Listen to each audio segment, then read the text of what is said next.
First of all, tell us about the leg. How much pain are you in? What do you feel like right now? I'm actually fine, really. You know, it might hurt here and there, just the actual part where the bone came out, but I've been fine. I've been trying to walk as much as I can, you know. I got 2 metal plates, well, metal rods in my knees, one at the top, one at the bottom. I got a metal plate on the side of it, and I'm just ready to recover from this, you know. I just want you to listen to what you just said. You know, the part where the bone came out. I mean, this is surreal. Can you describe for me what it was like when this happened to you, what you first thought, and then take me through that moment? I mean, it's kind of insane, you know, because we played Duke earlier in the year at the Bahamas, and the same exact play happened, where, not the injury, but the contesting the three-point shot of the same player. And earlier in the year, it happened just like that, but again, the Elite 8 game, it happened kind of different, you know, and I kind of closed out not seeing where I was jumping or how I was going to land. So me just trying to contest the shot and just trying to see if it went in or not, kind of looking back, not seeing how I was landing, kind of messed me up. So I guess I landed completely wrong, and I honestly felt like, well, heard like, thought it was like a cord that like went across, but it turned out to be my knee, you know, and Coach P just kind of gave me one of those looks like somebody just saw a ghost or something like that, and I'm looking at him like, you know, confused. So I look down at my leg, and it's kind of like my arm, and I see my sneaker on, but my leg is like this. So I just go into automatic shock. And I mean, did you realize that was your bone sticking out of your leg? I did, but it was like as soon as I went into shock, my brother came to the rescue. You know, Luke came right over there, and Luke said a prayer for me. And while he's saying this prayer, I'm just looking around, looking at Russ, looking at Peyton, looking at Shane, and all these guys. And these are my brothers, you know, and this is a big game. We're on a big stage right now. So my first instinct was like, I can't start crying. I can't do this right now. So I'm just thinking in my head, like, what can I do? So I'm just yelling. As soon as Luke got done with his prayer, I'm just telling him, like, yo, hey, y'all got to win this game. Like, I don't care what y'all do. We got to win this game. I'm going to be good. I'm going to be okay. Like, I'll be fine. And Coach P heard me, and he started calling the guys over there.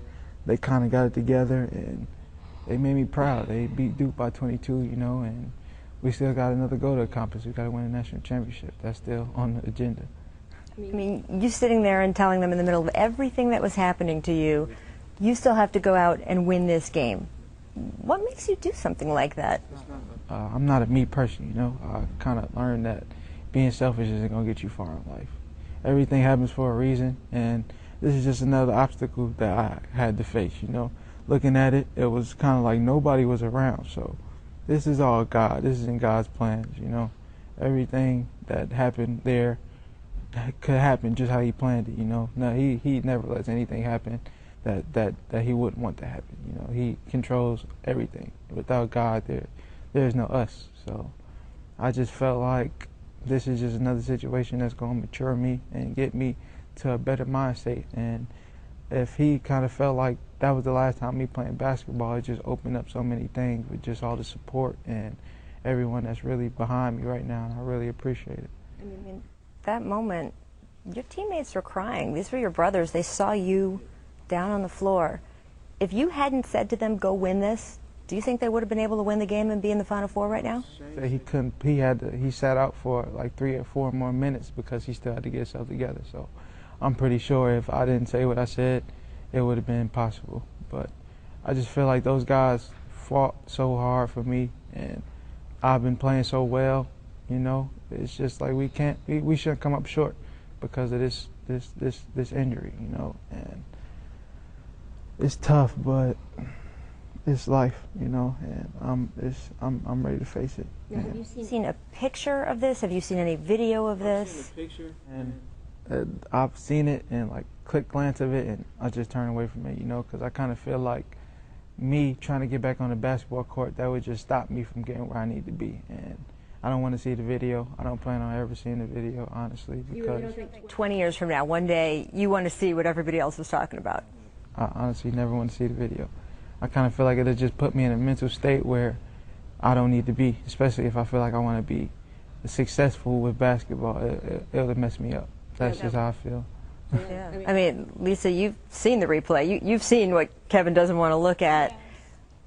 When you first saw this, and I guess it was probably in slow motion, right? You were out of the room watching the game when he got hurt? I was at a friend's house when we were watching the game. It had happened, and when I looked at the TV, all I saw was the team on the floor, laying on the floor, you know, people looking distraught. So I'm trying to figure out who got hurt. When they showed the replay of it, and then I heard somebody say, I think he broke his leg, I just lost it, you know.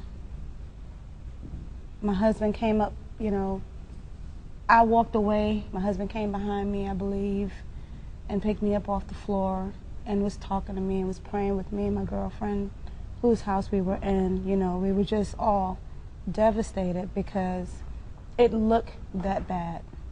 It really did look that bad. This is your baby. Mm-hmm. You're his mom. I'm a mom. I can't imagine what that must have felt like for you to not even know what was happening to him, because then, of course, they move on with the rest of the game on TV. Not only that, the time spent suffering in anguish, waiting for a phone call was enough, but I thank God it wasn't longer.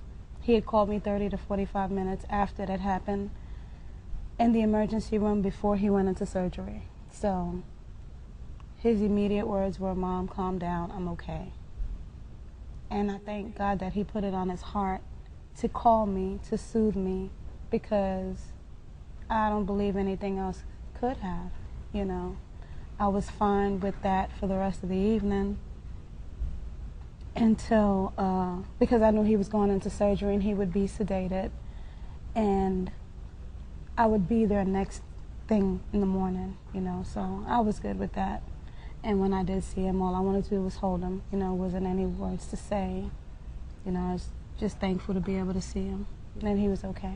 So you tell your teammates, Kevin, go on, win the game. You call your mom while you're being wheeled into surgery, basically, to comfort her.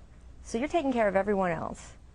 But was there a moment before you went into that surgery where you had a moment, either to yourself or just with one or two people, or other two people around, where you understood what was happening to you and you let yourself get upset? But my girlfriend kept me in a great state of mind. She just kept telling me I would be okay. And her just being by my side and place of my mom really kept me on the right track, honestly. Did you break down at all before you went into surgery? Not at all. I just felt like I had to be strong for everybody. And him watching me be strong for everybody else kind of showed my character, honestly. And that helped everybody, and it helped me at the same time, because I kind of felt like him seeing that is stopping me from having so much pain right now, and that's just how I feel, honestly. And your coach, Rick Pitino, came straight from the game, and he brought the trophy. And I honestly don't even remember. I was just on so much medication, you know, and I saw the pictures of them putting the trophy by my side and me sleeping with it, and I was very proud of just everybody and just the whole situation, you know. Because these guys, we fight so hard to be in a situation we was in all year, and to come up short, it would be the last thing we want. We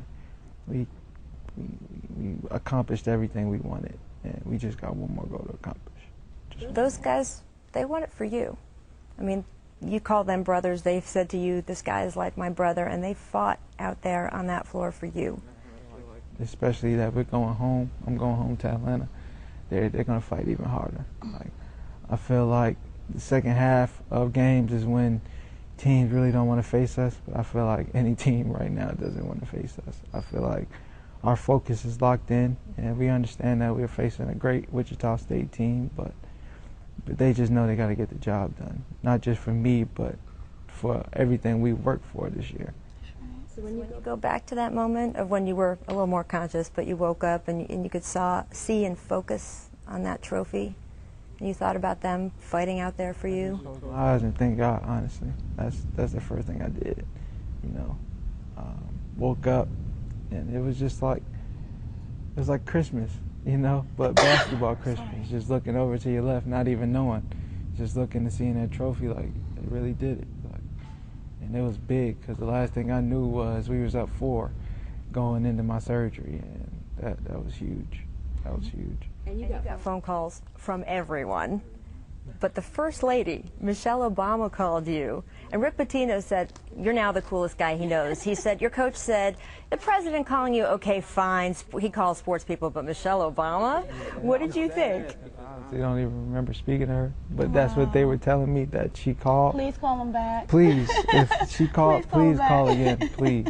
I really would appreciate it, because it's a once-in-a-lifetime thing, you know. And I know the president kind of picked us to lose to Indiana in his bracket, but I forgive him. When I speak to him in the White House, I'll forgive him. You're trash talking the President of the United States right now. I just want to kind of make that clear to everybody watching. Okay. All right. You said you're okay if you never play basketball again. I would be okay with it if I knew that I wouldn't be able to play basketball again. I'm not okay with, like, just the fact, like I'm injured right now and I won't play basketball again, because I will play basketball again. I'm 8 to 12 weeks away from this bone being fully healed and rehabbing. I'm gonna rehab as hard as I can, and I'm gonna get back on the court like it's no tomorrow.